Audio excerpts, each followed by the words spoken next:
मैत्री मङ्गलम सबैमा। आज म महासम्बोधित धर्मसङ्घ गुरुज्यूको जीवनीलाई फेरि पनि प्रस्तुत गर्न गइरहेको छु।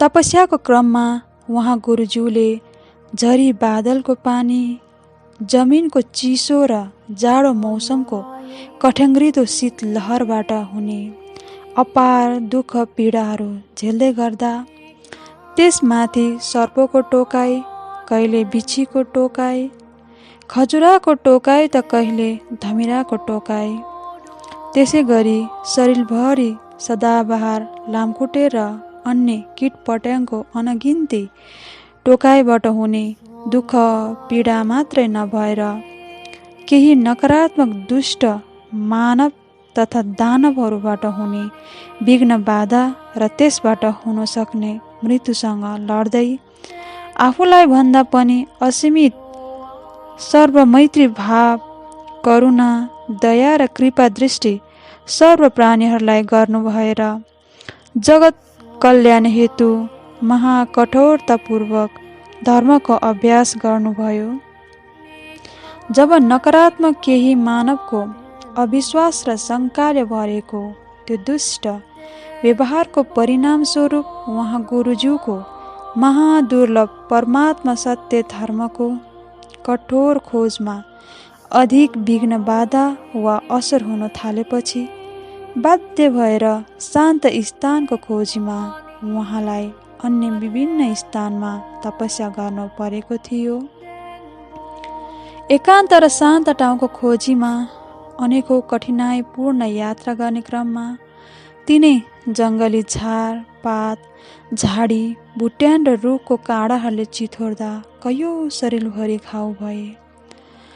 खाली खुट्टामा वारपार हुने गरी कति काँडाले घोचे र कहिले ढुङ्गाहरूमा ठक्कर हुँदाको चोट एवं यस्ता अनगिन्ती घटनाहरूबाट आफ्नो अमूल्य शरीर र प्राणको रक्षा गर्नु परेको समयमा कति धेरै कठिनाइ भएको थियो।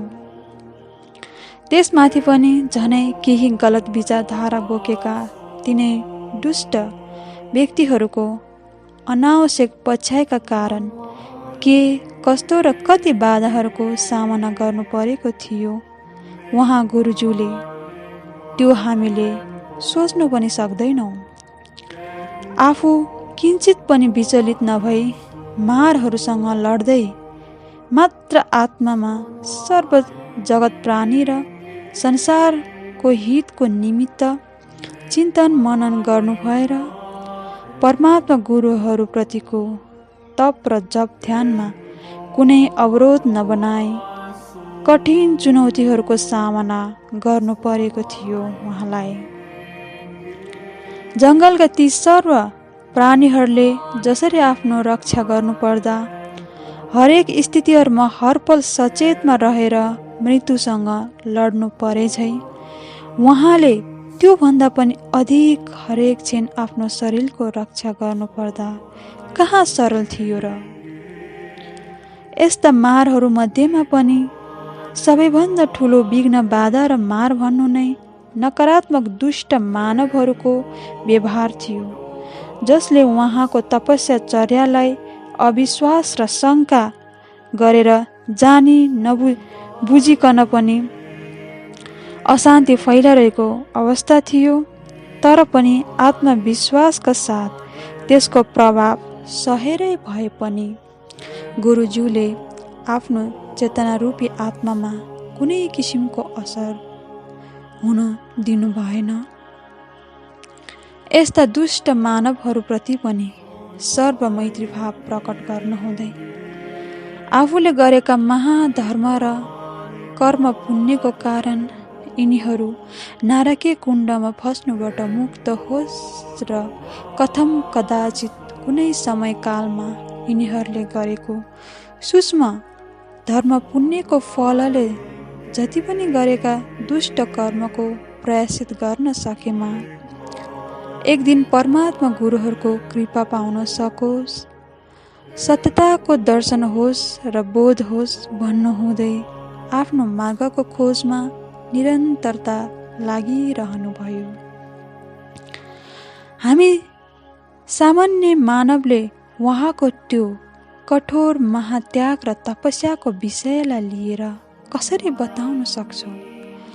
कस्तो प्रकारको तपस्यामा लीन हुनु भएको थियो वा कुन प्रकारको विधि अपनाउनु भएको थियो? उहाँको तपस्या कुनै सामान्य कुरा थिएन। जब एउटा पन्छीले पनि महसुस गर्न नसक्ने के यो चल्दैछ या छैन भन्ने कुरा, त्यस बखतमा चराले पनि गुरुज्यूको शिरमा आफ्नो वासस्थान बनाउनसम्म सफल भएका थिए। अब भावना गर्नुहोस्, उहाँको तप कति कठोर, अडिग र दृढता थियो होला। उहाँको तपस्याको दौरानमा विभिन्न राष्ट्रिय तथा अन्तर्राष्ट्रिय मिडियाहरू आएर फोटो, भिडियो जस्ता महादुर्लभ तस्बिरहरू खिचेका थिए। उहाँको त्यो दुर्लभ तपस्याको बारेमा हामी आफैले तपस्या गरेर थाहा भएको जस्तै उहाँको तपस्याको बारेमा काल्पनिक विचारधाराहरू व्यक्त गर्दै हिँडेका थियौँ। कति मूर्ख रहेछौँ त हामी, जो कि महासागरलाई पहाड जस्तो देखेर अन्धाधुन्दा वर्णन र व्याख्या गर्दै हिँड्ने। तपाईँले के भावना गर्दै हुनुहुन्छ भन्ने विषय उसलाई के थाहा हुन सक्छ यदि तपाईँले बताउनु भएकै छैन भने?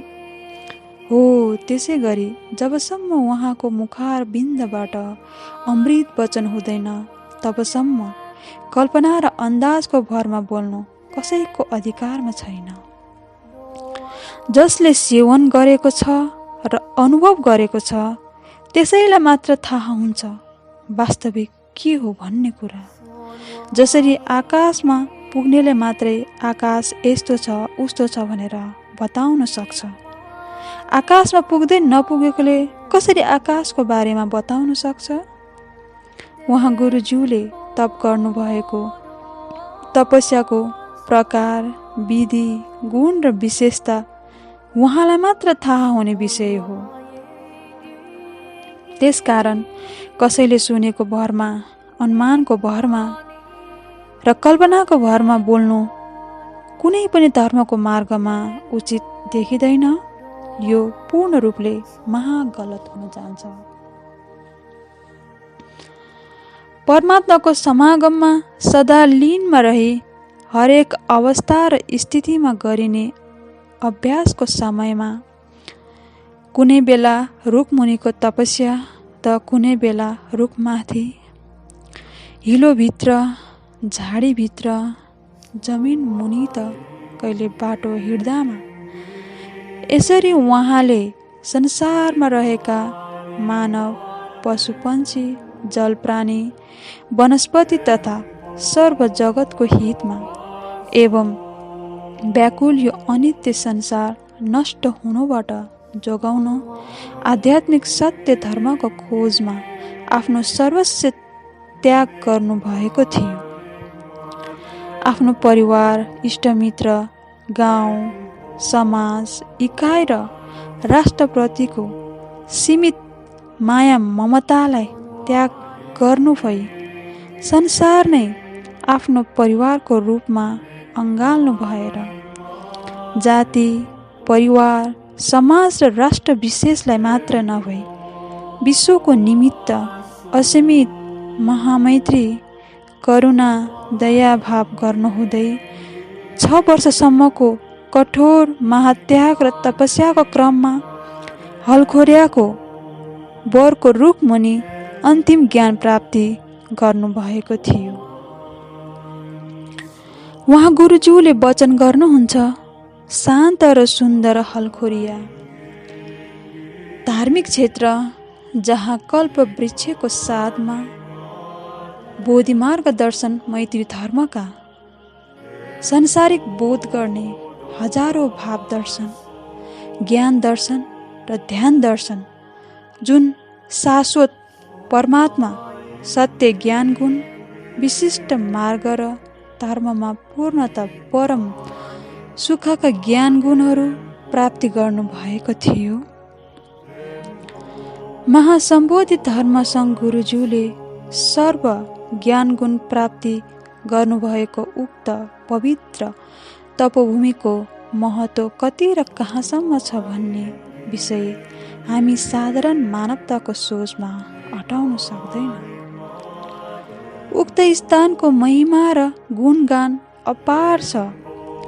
त्यहाँको प्रत्येक बोट बिरुवा, बाटोघाटो र ढुङ्गा माटोदेखि लिएर धुलोको कण कणसम्म पनि सम्पूर्ण पवित्र भएको छ। उक्त स्थानको नाम र कृति संसार रहेसम्म मात्र नभएर शाश्वत धर्मको इतिहासमा अमर छ। महागुरुज्यूका शिष्य सङ्घ भक्त अनुयायीहरूमा संसारको अन्तिम अवस्थासम्म पनि स्मरण रही यस पवित्र तपोभूमिको गुणगान र जय जयकार सदा गुन्जिरहनेछ। जहाँ महासम्बोधि धर्मसङ्घ गुरुज्यूले सर्वज्ञान गुण प्राप्तिसँगै संसारमा स्थापित भएको छ हलखोरिया धर्मको केन्द्रबिन्दु, जुन नेपालको दक्षिण पूर्वमा रहेको बारा जिल्लामा अवस्थित छ। परमात्मा भगवान गुरुहरूको महान अभिषेक र महागुरुज्यूको पवित्र पाइला पाइलाको स्पर्शले सिञ्चित यस धर्म पुण्य भूमिमा जो सम्मान भावले विश्वासपूर्ण श्रद्धा भक्ति आस्था र भरभरोसाले युक्त भई पाइला टेक्दा मात्रै पनि हटेर जानेछ पापले भरेको गहिरो दुःख। कहीँ कतै यसरी संसारमा हजारौँ वर्षको अन्तरालमा समय र स्थान अनुकूल महादुर्लभ सद्धर्म गुरुहरूको अवतरण भएर सत्य धर्म स्थापना हुने क्रममा उहाँ गुरुज्यूको अपार धर्म पुण्य त्याग तपस्या करुणा र आशीर्वादको कारणले गर्दा फेरि पनि एकपटक यो संसारले सर्वश्रेष्ठ गुरु र धर्म प्राप्त गरेको छ।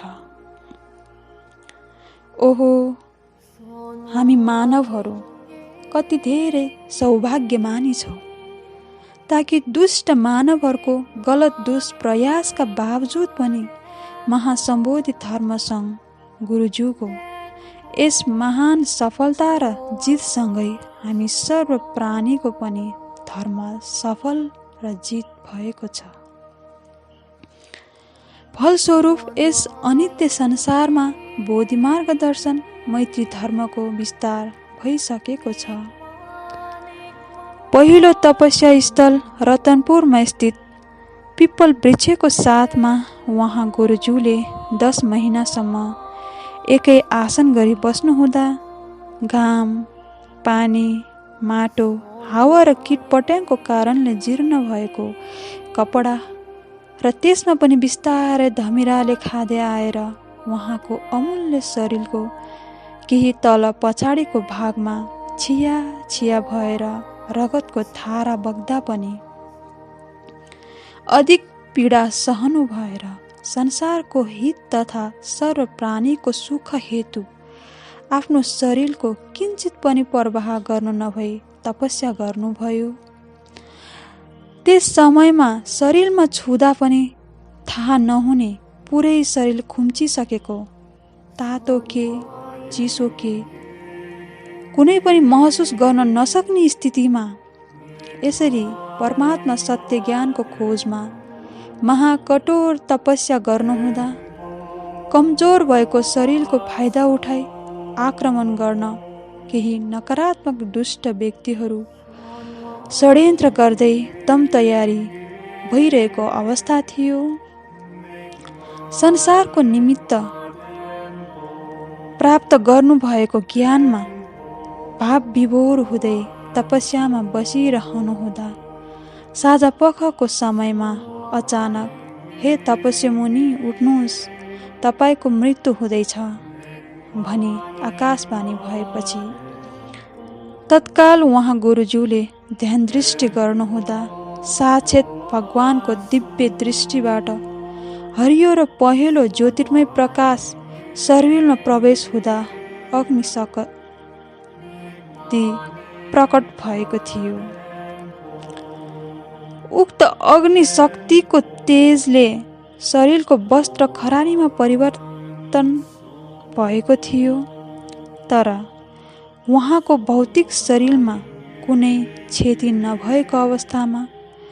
यसरी उहाँले पूर्ण रूपमा आफ्नो शरीरलाई भौतिक तत्त्वसँग नियन्त्रण गर्न सक्ने शक्तिको प्रतापले गर्दा दुष्ट मारहरू पूर्ण रूपमा शान्त भएर उहाँको बाँकी अन्य अभ्यासका मार्गहरू सहज बन्न पुगेको थियो। पहिलो स्थलको तपस्यालाई पुरा गर्नु भएपछि परमात्मा ज्ञानगुणको खोजको क्रममा उहाँ दक्षिणतर्फ लाग्नुभयो। यसरी उहाँ एकाग्रता, एकान्त र शान्त ठाउँको खोजीमा 9 दिनसम्म जागृत ध्यानमा नै रहनुभयो। उहाँ हिँड्नु हुँदा पनि कतै झुकिएर किरा फट्याङ्ग्रा मार्न त के, बोट बिरुवाको एक सिङका त्यान्द्रो भाँच्दा पनि महादयाभाव गर्नुहुन्थ्यो। यसरी जागृत ध्यानमा रहेर यात्रा गर्नुहुने क्रममा उहाँको साथमा मात्र तिनै जङ्गली जनावरहरू बाघ, मृग, खरायो, जरायो, हात्ती, बाँदर, मयूर, घोडा, भालु, हरिण र अन्य चराचुरुङ्गीहरूको भेटघाटको क्रमसँगै कयौँ खोला नाला पार गर्दै जानुहुँदा चितवनबाट बगेर आएको नदी पार गर्ने अवस्थामा अचानक आकाशवाणी भयो, हे बालमुनि, आफ्नो शरीरको ख्याल राख्नु। शरीर नै हुँदैन भने धर्मका तत्त्वहरू विलीन हुनेछ। यस प्रकारको दिव्यवाणी भएपछि उहाँ फेरि हलखोरिया प्रस्थान गर्नुभयो। फर्किने क्रममा जहाँ उत्तरपट्टि एउटा पहाडमा सानो ओडारभित्र निर्लज्ज अवस्थामा 3 महिनासम्म न हावा न पानी न ताप बिना सर्वमैत्री भावनामा डुबेर तपस्यामा लीन रहनुभयो। उक्त समयमा एउटा शिकारी जनावरको खोजीमा लिप्त हुँदै आउने क्रममा अचानक त्यो ओडार देखेर चिच्याउँदै कराउँदै लट्ठी, ढुङ्गा र माटोले ओडारतिर हानिरहँदा तपस्यामा असर हुन थालेपछि उहाँले बिस्तारै हात निकाल्नु भएर बाहिर निस्कनु हुँदा शिकारी आत्तिएर आफ्नो बाटो लागेको थियो। त्यसपछि आफ्नो तपस्यालाई निरन्तरता दिनुहुँदै जाने अवस्थामा अन्तिम सर्वज्ञान गुण हलखोरियाको कल्पवृक्षको साथमा प्राप्त गर्नुभयो र सुनसान रातमा आत्मा र परमात्मा बीच लीन भइरहेको अवस्थामा साक्षात् परमात्मा भगवानको विराट स्वरूपको दर्शन पाउनु भएको थियो। यसरी हरेक क्षण पाइला पाइलामा असङ्ख्य दुःख पीडा हुँदा पनि मानवदेखि लिएर सर्व प्राणीहरू प्रतिको महामैत्री, करुणा, दया अधिक गर्नु भएर आफूलाई किञ्चित पनि दुःख नमाने धर्म खोजमा अडिग रहनु भएको थियो। न निन्द्रा, न भोक, न प्यास, न जाडो, न गर्मी, न दिन, न रात, हरेक समय एक समान शरीर, वचन र मनलाई पूर्ण परमात्माको समागममा लीन रही प्रत्येक क्षण कठोर अभ्यासमा लाग्नु भएको उहाँ गुरुज्यूले सर्वज्ञानको बोध गर्नु भई संसारमा अज्ञानताको जडलाई निर्मूल पार्नको निमित्त लागिरहनु भएको छ। उहाँको यस महान कार्यले आज संसारमा जसरी सूर्यको उदय भएसँगै अन्धकार नष्ट हुन्छ, त्यसै गरी उहाँको यो दुर्लभ आगमनको साथमा हामीमा भएका अज्ञानताको अन्धकार नष्ट भएको छ र संसारमा धर्मको सूर्य उदाएको छ। जसको ताप र प्रकाश संसार रहेसम्म रहिरहनेछ। आजको लागि यति नै भन्दै सम्पूर्णमा मैत्री मङ्गलम।